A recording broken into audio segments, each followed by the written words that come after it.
guys.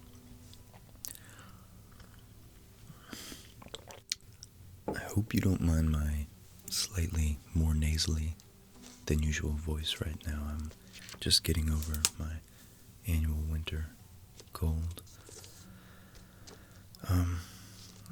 This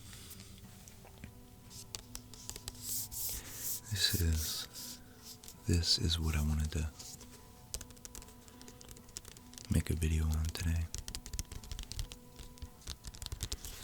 Don't you hate when history is fluffed up with,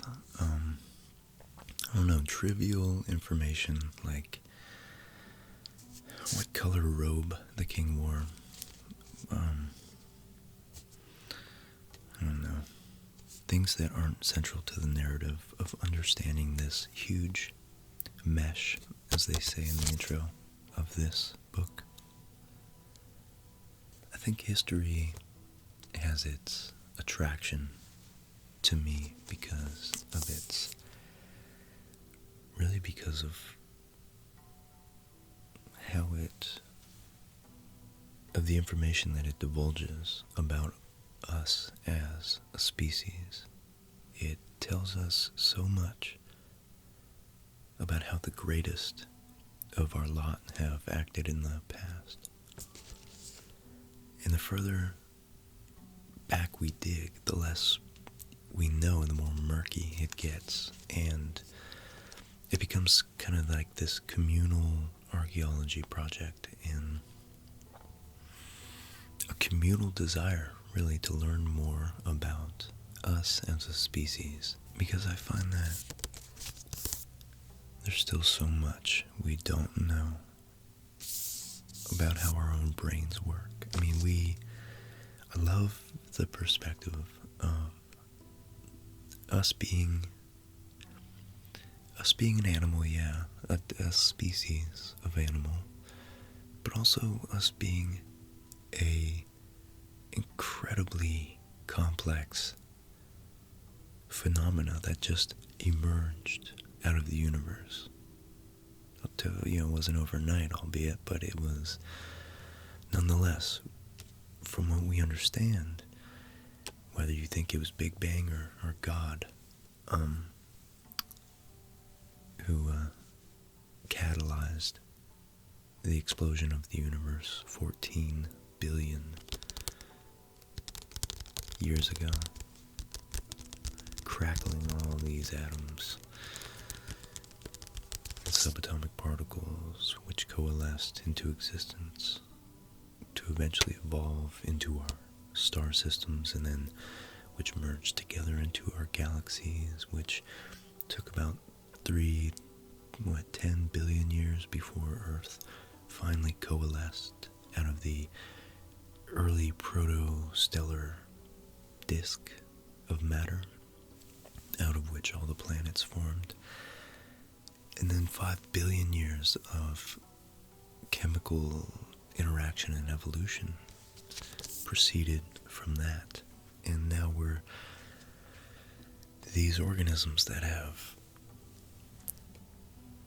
evolved to talk to each other, to help each other sleep, and to do many, many worse things than that, of course, too. So to me, it's one of the more important things we can do to ground ourselves in the little that we do understand about our past. Because a human without a past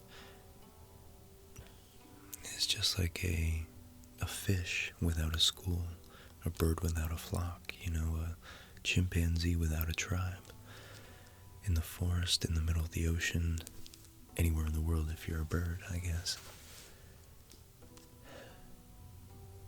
And whatever else you can say about it, we know that it's literally not natural for humans to be isolated.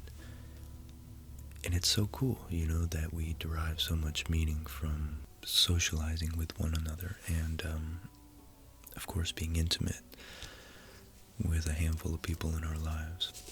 One, if you're lucky,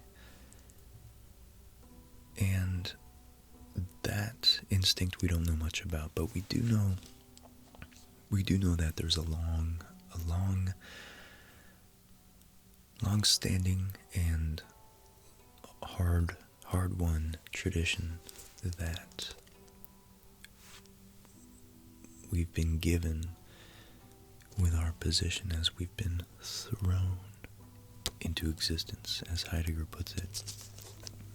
Because we really don't choose our lot in life. We're dealt it, and anyone in America, at least, is extremely fortunate. And, where am I going with this?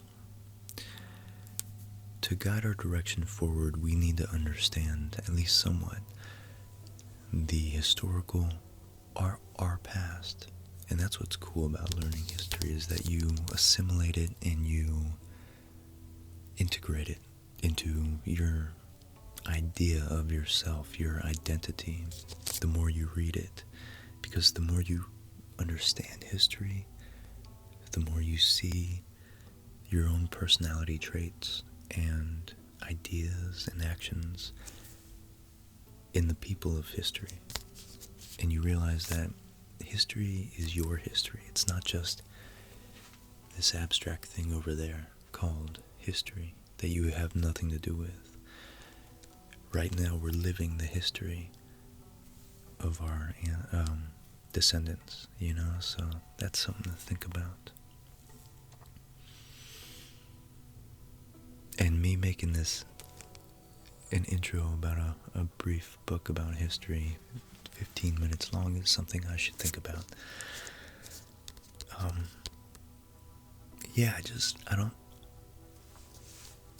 I just used to be extremely bored by history in school.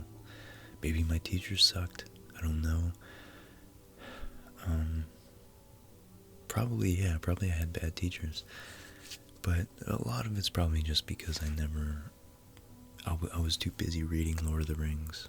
And then I discovered science and my affinity for immersing myself in fantasy books, letting my imagination run wild, kind of attached itself to wondering how the universe works at some point.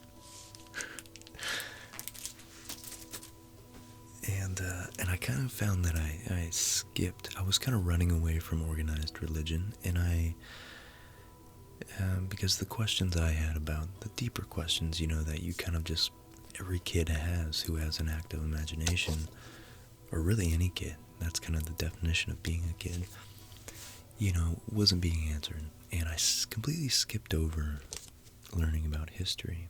It seemed bland and dry and not my problem, bro. I can just imagine I'm going to probably zoom in on that one. Anyways, guys, with any luck, you'll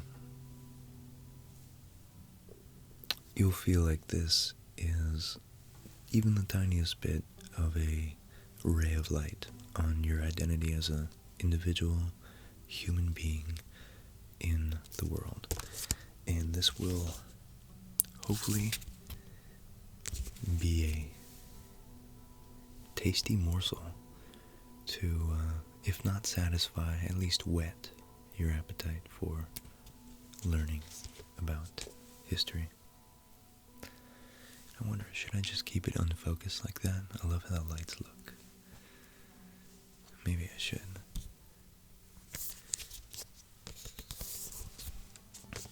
But probably not, because if that were me, my eyes would be watering by now. But it definitely looks way cooler with the lights out of focus. Anyways, that's my take on history, and I guess I'm desperately hoping that wasn't fluff. The fluff that I'm ranting about, hating, so.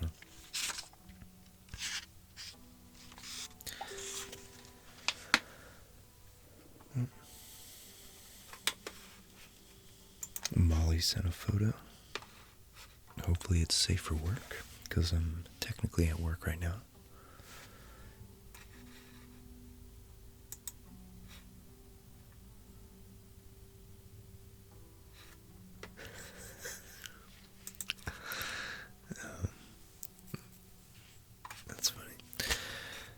So, it was just a stupid picture of Penny. Um,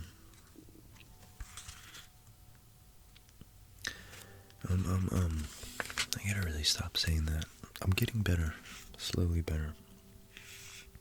Do I read the intro? That's the real question. Yeah, it's only a page. Why not? So, this is the introduction to this huge book. Our aim with this book was to encapsulate nearly 5,000 years of world history in one relatively slim volume. The vast and often complex nature of our global history was to be distilled down into a format both simple and accessible, into a collection of bite-sized chunks. Added to this, we resolved to give due prominence to the world's earliest civilizations and ancient empires, and to provide a history of the world that would also venture beyond the well-trodden paths of European history. The familiar stories of European and North American history are, of course, here from the glories of the ancient Greeks and the Norman invasions to the American Wars of Independence and Wall Street crashes now. But we also delve into the events and peoples of the Far East, Africa as well, and the Middle East, Oceania, and the Americas, to highlight, albeit briefly, as is the nature of this book, such gems as the Indus civilization in Pakistan, which is really fascinating to me the more I learn about that one too. The Tang dynasty in China, the Kush kingdoms in North Africa, Nadir Shah in Persia. Each entry is concise but comprehensive, a self-contained morsel of information. Okay, so, and it wraps up the introduction with, our hope is that the history of the world in bite-sized chunks will have pruned away some of the confusing mesh of history, that's where I got that word, in order to get to some of its key facts, from mass migration and conflict to the dazzling achievements of the past, and the numerous examples of man's tenacity to survive, all of which still influences our thinking and makes us what we are today. Yeah, and it's not just biology, but it's this weird fusion of thought and culture and tradition, memes, in Dawkins' sense, archetypes in Jung's sense, the thousandfold older brother of Dawkins' meme, which is why Jung is so interesting to me. And it's crazy how, even if you think you're an individual entity right now, broken off from your past, and your actions are completely not tethered to those that came before you, just ask yourself, what about the way you view the world is actually your original idea? And you could say, well, that's a really deep discussion, actually. I don't want to go into that. But the point is that I've tried to ask myself this, and I'm still asking. It's nothing I'm like anything on this channel I'm an expert at. But it's kind of it's more real than I care to admit that my ideas are the influence of my parents, my city, my culture, my nation, and then Western civilization as a whole. If you're from India, yours is from that region of the world, etc. And, our rational mind is powerful, but there's just so many layers to the way we look at the world. And our morals and what we deem good and evil weren't always like that, and hopefully we can shed some light on exactly what I mean by that. So without doing my rational argument for that justice, I mean, it was shit, but I'm just seeing more and more that how I look at the world is more deeply informed and interconnected with those that came before me. All the great religions and all the great cultures than I would have cared to admit even 5 years ago, and definitely not 10 or 15 years ago.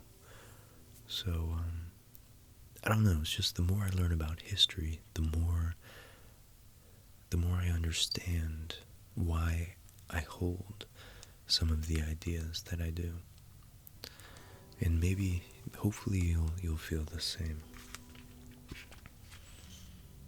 If anything, I guess you'll feel that you understand the ideas you do a little better, whether you think they're yours or not.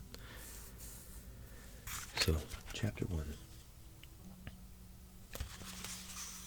27 minutes into this.